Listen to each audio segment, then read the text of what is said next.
Good morning, America. President Trump just hours away from his first State of the Union address as he faces a big decision in the Russia investigation.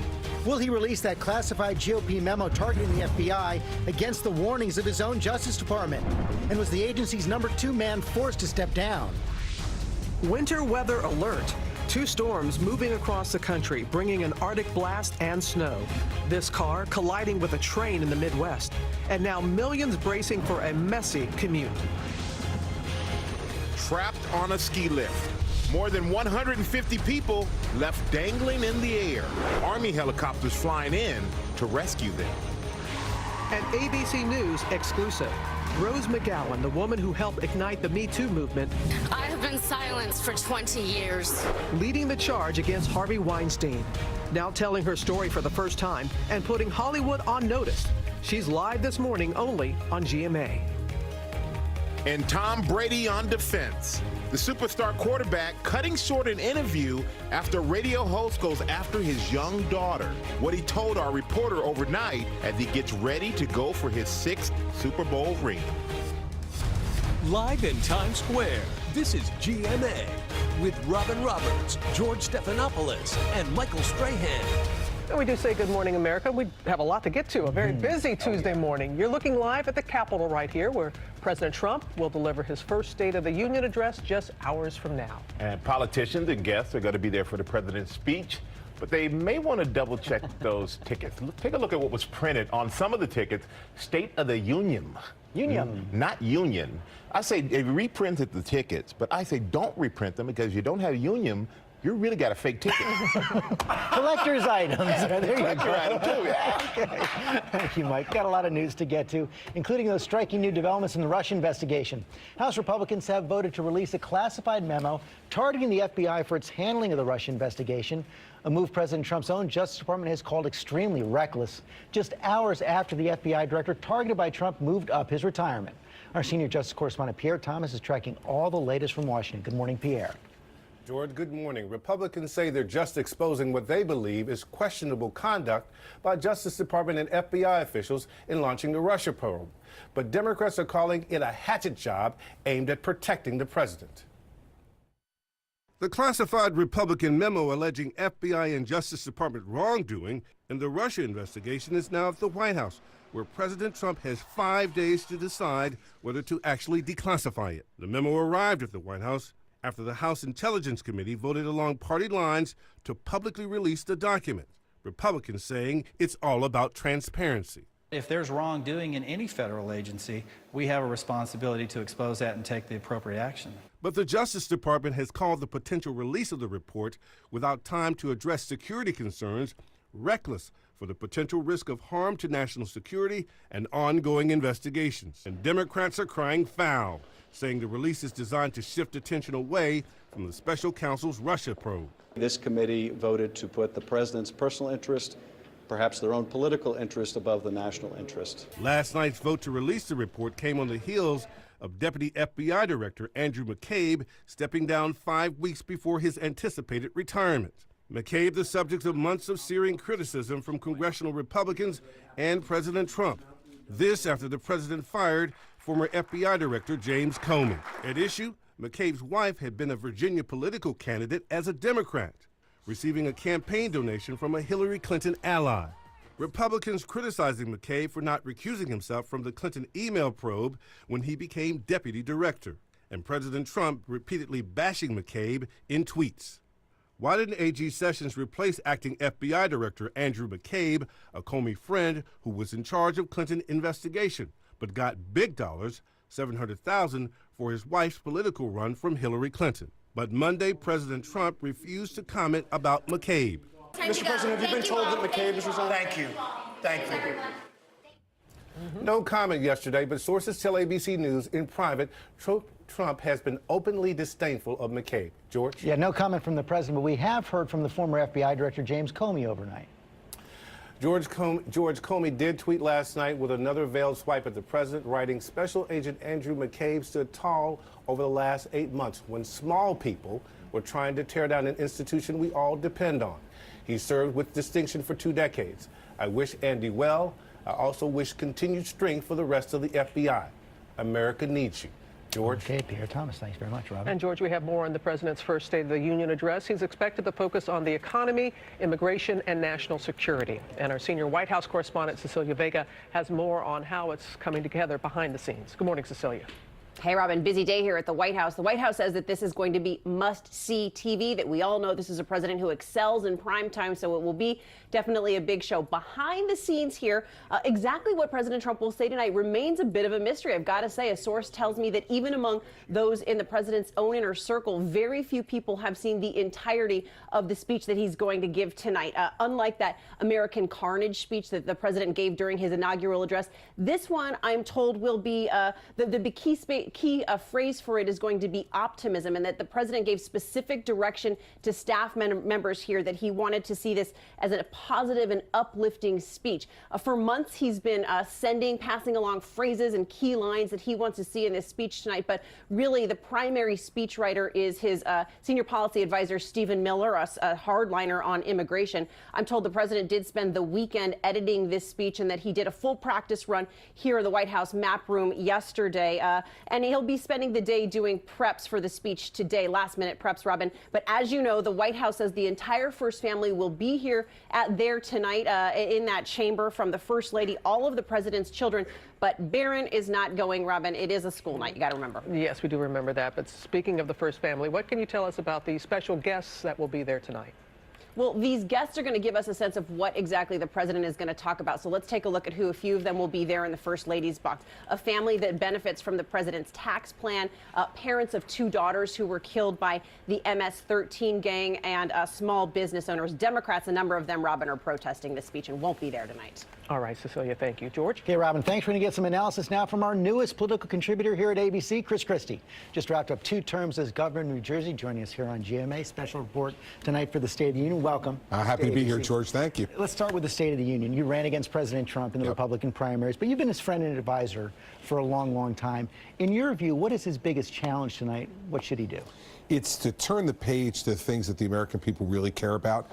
As we heard from the opening of the show this morning, there's so many things that are going on that don't really necessarily affect the everyday lives of Americans. And I think he needs to get back to being the president who's speaking to their concerns. So the elephant in the room, the Russia investigation, don't mention it? No. I don't think there's anything you can really say about it that makes any sense. And I think if he gets in and gets down that rabbit hole, he tends to get angry about it. And that's not the person you want to see tonight. So you probably aren't going to see that on the teleprompter. The president has tweeted about it a lot, including about Andrew McCabe. We just had that story, the deputy director of the FBI. Now you've got 3 people in the Justice Department fired by President Trump, several others who've been pressured to leave. How do you respond to people like James Comey, who says these are attacks by small people on an institution America needs? Well, first off, I don't think we should make a mistake about who's making some of these decisions. It's pretty clear to me that Chris Wray has made the decision, the FBI director. But the president was pretty publicly tweeting about Andrew McCabe. Sure, but the president's been doing that for months. And Chris Wray's been in charge, and he hasn't moved Andrew McCabe. And we should say he was your lawyer in private practice. He was, and Chris and I have known each other, and I worked for him when I was in the Justice Department back in the Bush administration. So I know him very well. I think this is Chris Wray methodically putting his team in place. Remember, whether you agree with Jim Comey or don't agree with him, Chris Wray has the right to have his own team in place at the FBI, to take the FBI in the direction he thinks it needs to. And one thing I know about Director Wray, he will make those decisions himself. Independently. No one else will make those decisions Meantime, for him. he's got another, he's also weighed on this other decision the president is now facing. This House Intelligence Committee wants to release this classified memo targeting the FBI. Wray's made it pretty clear that he doesn't think it should happen. The rest of the Justice Department says it would be extremely reckless. What do you think the president should do? Well, I don't think it matters. He's going to release it. But you think that's a mistake? Well, what I think is, George, that you've got to be very, very careful to go down this road, because once you do, you know, the worm can turn on you, too. And so I think this is something the president should really carefully consider. I'm sure he probably has. My guess is that he's going to release it, because that gets to his underlying premise, which is the entire Russia investigation should be happening in the first place. But listen, when I was in the Justice Department, we tried to make these decisions in a very careful way. Does it concern you as a Republican? You see the president now, you see so many House Republicans really kind of waging a kind of war against the FBI. This seems to be a flip of the script. Yeah, it does. And I also think that it's a long-term problem for our party if we continue this. Not only for our party, but for the country. Listen, mistakes are made at the FBI. They've been made over the years. We've documented them over time. And they need to be held to account for that. but in a way that's not so political. We need to let this new FBI director, because let's face it, Jim Comey and I are friends as well, worked with him for a long time, but he made some pretty big mistakes in 2016 with both parties that I think were wrong for the FBI director to do. Let's give this new FBI director a chance to do this the right way without so much heat from the political world. You know President Trump, you know Robert Mueller. What does the president have to fear from Robert Mueller? Robert Mueller is not someone to be trifled with, and he's not someone who takes lightly the words of anybody who he's looking at. And so what I've said all along is that in an investigation like this, there's lots of things, there's nothing you can do to make it shorter. There's lots of things you can do to make it longer. Should the president sit down with him face to face? No. Why not? I don't believe so. Listen, I don't think there's been any allegations, credible allegations against the President of the United States. And I don't think the President of the United States, unless there are credible allegations, which I don't believe there are, should be sitting across from a special counsel. The presidency is different. I don't think they should do that. And I think the administration has been cooperative in other ways, and lots of people have gotten to meet with him. I think the president is a different story. The president has questions to answer about a possible obstruction of justice? No, I don't think he does at this point, George. But the fact is that that's a very high standard to meet. We've all gone through this before, and I don't think we've met that high standard yet as to President Trump. But we've got to continue to watch it, because the one thing I could tell you for sure, and one of the things I loved about being a prosecutor, was only I knew what I knew. Only Bob Mueller really knows what he knows, and we won't know it for a while. So everybody who speculates about this stuff, George, they're throwing darts at the wall with a blindfold on. Bob Mueller knows what's going on. Chris Christie, thanks for joining us. You'll be joining us tonight as well. The rest of our political team for live coverage of the president's address at 9 Eastern. Michael? All right, thank you, George. And now to the new warning about the flu. The CDC said it could be the deadliest ever for kids. At least 37 children have died. The latest possible victim, a 7-year-old boy in Virginia. Some dramatic new information this morning about the flu, and Adrienne Bankert is here to bring that to us. Good morning, Adrienne. Good morning to you, Michael. Take a look at this behind me. Health tech company Kinza uses real-time data gathered from smart thermometers. The colors changing from yellow to red, indicating a big rise of influenza-like symptoms from October to January. The data suggests 5% of the country might be sick with the flu right now. One of the flu's latest apparent victims, that 7-year-old boy in Virginia. These would be some of the last words Samantha Baines would hear from her son. He says, Mommy, I don't feel good. So I cuddled him. 7-year-old Kevin Baines, the latest child to die after flu-like symptoms, in a season expected to break records for pediatric deaths. When Baines was admitted to a Virginia hospital ER Saturday morning, he wouldn't walk. He could barely talk. He tested positive for the flu and strep throat, then was sent home with medication. But just 30 hours later, his sister went to his bed breathing. I never imagined it could kill him. Cities around the country are taking drastic measures to protect children, among the most vulnerable. New York Governor Andrew Cuomo, with an emergency declaration, authorized pharmacists to give flu shots to kids. Miami-Dade schools sending thousands of robocalls to parents after a spike in absences. Health officials recommend getting the flu vaccine. It is not too late. And Grady Memorial Hospital in Atlanta has seen a 25% jump in flu cases. To help handle more patients, they hired the nation's only mobile unit with 14 beds and an operating room. We've had at least 2 days this month, over 500 visits in the same day, and we've not had that in the 15 years that I've been here. Well, as for that 7-year-old child who died, the family is waiting for final results from the medical examiner. And we keep hearing about you take your kids to the hospital, they're released, and then they take a turn for the worse. So what are the symptoms to look out for if you do come home from the hospital that says we should go back? Yeah, you want to watch for shortness of breath or labored breathing. That's a really big sign from the CDC. Also watch for dehydration in kids. And if their skin looks blue, you need to get back to the doctor right away. All right. Thank you so much, Adrienne. Appreciate it. Thank you, Michael. And now we're going to shift to the latest on the U.S. gymnastics sexual abuse scandal. This morning, the Senate is expected to pass a bill designed to protect young athletes from predators. ABC's Lindsay Davis is here with those details. Good morning, Lindsay. Good morning, Robin. This is a rarity, legislation that both sides of the aisle seem to agree on. The House just passed this bill Monday, and today it goes to the Senate. The bill is intended to prevent future predators from abusing young athletes, making it mandatory for amateur sports groups recognized by the U.S. Olympic Committee to immediately report allegations of sexual abuse to law enforcement. This bill would also limit one-on-one interactions between minors and adults and also improve mandatory training to prevent abuse. Now, this, of course, comes a week after Larry Nassar's sentencing, the former USA Gymnastics and Michigan State University sports doctor who was convicted of sexually abusing more than 150 women and girls. Seems like this is going to be a no-brainer and it's going to pass, although there were 3 people who abstained. There were 3 people who abstained House, for that? yes. All right. Thank you, Lindsay. And now to the Super Bowl. Just 5 days away, the team's arriving in Minnesota for the big game. And Patriots quarterback Tom Brady's facing a challenge off the field. A radio host criticizing his young daughter, but now Brady's responding. Eva Pilgrim spoke with him and joins us now from Minneapolis. Good morning to you, Eva. Good morning, Michael. Tom Brady reacting like many parents would. He said he's used to being criticized on the football field, but talking about his kids, that's going too far. The AFC champion, New England Patriots. The kickoff to Super Bowl week drew super fans and superstars to Minneapolis overnight. But Patriots star quarterback Tom Brady making headlines this morning for playing a different position.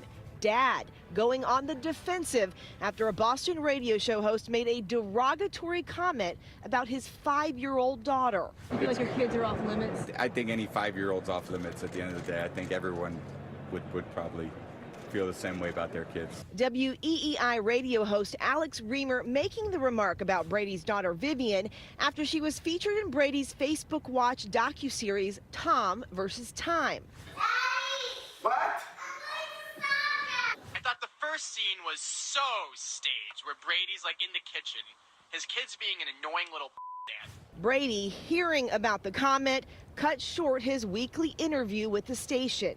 So, you know, it's very disappointing when you hear that, certainly with my daughter or any child. You know, they certainly don't deserve that. The radio station responding by suspending Reamer, saying, "We are disappointed and embarrassed by Alex Reamer's on-air comments made last Thursday evening. His remarks were utterly indefensible." Mr. Reamer remains suspended indefinitely from all WEEI platforms. This morning, Brady not sure if he will be on the show again, but showing Reamer some compassion. I certainly hope the guy's not fired. I would hate for that to happen. And he's still deciding if he is going to do the show in the future. He said last night, though, that right now his focus is on the big game, Michael. And Eva, everybody else's focus is on his hand. How's his hand? Yeah, the glove. We know he was asked questions about that hand. How did he respond to that? He was definitely asked questions about the hand, that all-important throwing hand. He told us that he got the stitches out, and you referenced that red glove. A couple of weeks ago, he wore that red glove to a press conference. Well, last night, get this, he showed up with 2 black gloves on. Not sure what that means, but if how he played last time is any indication, I think they're going to be just fine. And you're wearing 2 gloves yourself right now, so maybe it's a fashion trend. Might just be cold out. That's what he blamed it on, too. Thank you, Eva. Let's go over to Ginger. You got a lot of snow here. Oh, it's going to be really cold where she is by Sunday. But yes, Suffolk County, Long Island is where we start. So this is actually the coastal storm, 4 to 6 inches up through here in Massachusetts. I-95, and I can show you this with that clipper coming through. We'll give another shot of snow and then really cold behind all of that. Tuesday trivia now, brought to you by Downey. Used to first dates. You look amazing. And you look amazingly comfortable. When your V-neck looks more like a U-neck, that's when you know it's half-washed. Add Downey to keep your collars from stretching. Unlike detergent alone, Downey conditions to smooth and strengthen fibers. So next time, don't half-wash it. Downey, and it's done. Proud partner of the Olympic Winter Games. Our snow ending, but today is going to be one cold and blustery day, so make sure you bundle up. We'll hit a high today of 35 degrees, but with the winds gusting to 30, it will feel as though we're in the lower to mid-20s much of the day today. Now, we'll track another weather maker for Thursday into Friday morning. Could get a little more snow by Friday morning. And once again, Sunday into Monday. Our temperatures will be the coldest today than they have been in 2 weeks. 50 degrees on Thursday with rain. Your weekend, not bad. 36, your sunshine on Saturday. Coming up, that ABC News exclusive, Rose McGowan here live telling her story, the story that helped ignite the Me Too movement. Before people invite something new into their homes, they want to know who you are and where you come from. We're on